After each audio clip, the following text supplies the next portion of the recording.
Assalamualaikum warahmatullahi wabarakatuh. Waalaikumsalam. Waalaikumsalam warahmatullahi wabarakatuh.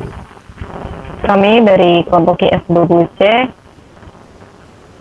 yang beranggotakan yang pertama Syahril Alfani dengan NIM 1104, lalu ada Nif Azhari Mugiansyah dengan NIM 1103, lalu saya sendiri Holila dengan NIM 1041 dengan judul Sistem Pakar untuk Mendiagnosa Penyakit Umum Menggunakan Metode Sensi Faktor Berbasis Website. Langsung saja ke materinya, yaitu di sini kami juga untuk model pengembangan sistem menggunakan APJII, yaitu Asosiasi Penyelenggara Internet Indonesia Software yang berbasis website. Lalu untuk desainnya kami juga menggunakan aplikasi Virtual Studio Code. Untuk integrationnya yaitu kita menggunakan PHP dan juga Laravel. Lalu untuk testing datanya yaitu kita menggunakan pengujian pada program sistem bakar, dan untuk supportnya itu kita menggunakan PC atau personal komputer, bisa disebut juga dengan laptop. Lalu untuk teori algoritma CF-nya yaitu CF merupakan metode yang digunakan dalam teori algoritma untuk mengukur tingkat keyakinan atau kepercayaan terhadap suatu pernyataan ataupun keputusan. Metode ini juga digunakan dalam sistem berbasis pengetahuan untuk menggabungkan berbagai aturan dan fakta yang ada, serta menghasilkan suatu tingkat keyakinan tentang suatu keputusan. Lalu di sini juga kita mempunyai tabel istilah dan juga interpretasi ketidakpastian, dan di tabel ini juga terdapat dua kolom yaitu ketentuan dan juga nilai CF-nya. Lalu di sini kita juga mempunyai tabel gejala dan nilai keyakinan pakar. Terdapat 4 kolom, yaitu yang pertama ada kode gejala, nama penyakit, dan juga nama gejala.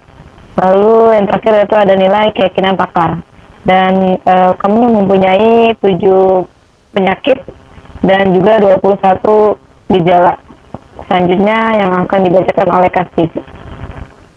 Oke, terima kasih Alila. Selanjutnya mungkin akan dijelaskan oleh saya sendiri.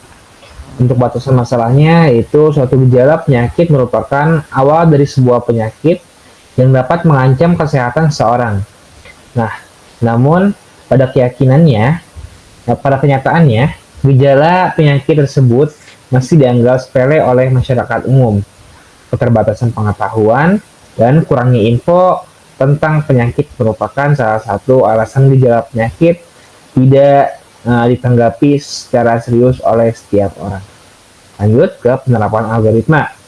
Yang pertama, kalikan semua nilai keyakinan rule yang dimasukkan oleh user ke nilai keyakinan rule yang telah ditetapkan oleh pakar.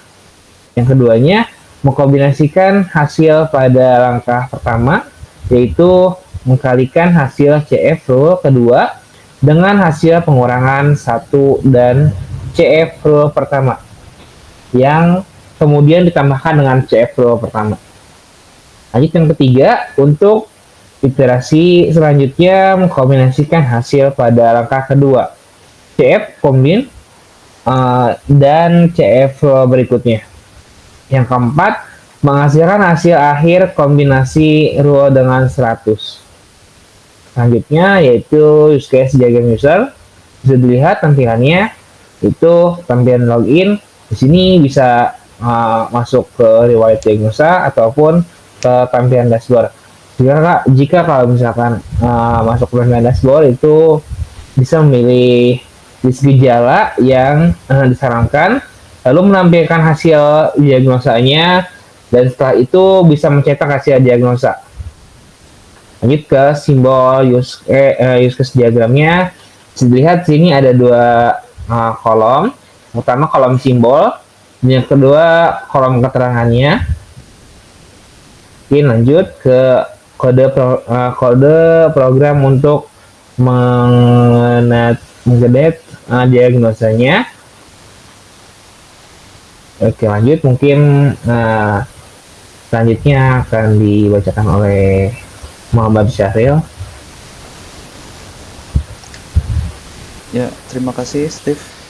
Dan di sini saya akan menjelaskan slide ini yang dimana di sini terdapat kode program model gejala yang menjelaskan bahwa kode program ini berfungsi untuk membuat model gejala yang memuat nama, kode, dan gejala yang ada. Dan selanjutnya di sini adalah sebuah kode model program penyakit yang terdapat nama, kode, dan model penyakit yang telah ditentukan sama seperti sebelumnya. Next. Dan ini pula merupakan sebuah tampilan halaman login di mana user atau maupun admin bisa login melalui tempat ini. Nah, next. Dan di sini adalah tampilan halaman dashboard admin yang mencakup beberapa action di mana terdapat diagnosa, riwayat diagnosa, daftar user, daftar penyakit, daftar gejala, dan basis load. Dan serta admin dapat memantau beberapa total user yang terdapat pada sistemnya, lalu berapa total diagnosa yang dilakukan, berapa daftar penyakit, dan berapa daftar gejala, serta dapat melihat statistik hasil diagnosanya. Next. Dan ini adalah tampilan halaman diagnosa yang memperlihatkan tabel perhitungan penyakit yang telah dihasilkan setelah memilih gejala yang dirasakan ataupun ditentukan. Ya, next. Dan ini pula tampilan halaman sebelumnya yang mencakup kesimpulan dari perhitungan penyakitnya, yaitu influenza. Berdasarkan kesimpulannya dari gejala yang telah dipilih ataupun dialami, role basis aturan yang sudah ditentukan oleh seorang pakar penyakit, maka perhitungan algoritma certainty factor atau CF mengambil nilai CF yang paling tinggi, yaitu 0,264 atau 26,4%, yaitu influenza. Next.